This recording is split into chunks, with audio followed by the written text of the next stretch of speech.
বেনজির আহমদ সম্পর্কে আপনারা জানতে চেয়েছেন, তাই না? আমরা আমাদের কাছে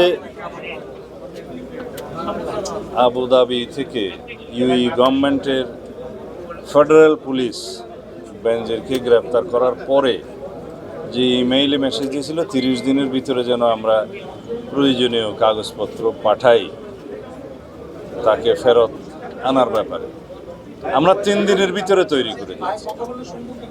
পররাষ্ট্র মন্ত্রণালয়ের মাধ্যমে সেটা ইউএই গভর্নমেন্টের কাছে গিয়েছে, আমাদের এমবাসি ইউএই গভর্নমেন্টের কাছে হস্তান্তর করেছে কয়েকদিন আগে।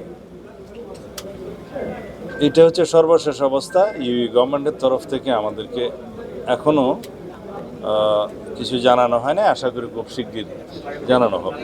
আমরা এখনও ইউএই গভর্নমেন্টের রিপ্লাইয়ের জন্য অপেক্ষা করছি। তার সর্বশেষ অবস্থান সম্পর্কে আমরা যতটুকু জানি ফেডারেল পুলিশের কাছেই আছে, তাদের হেফাজতেই আছে, অন্য কোনো সংবাদ আমরা জানি।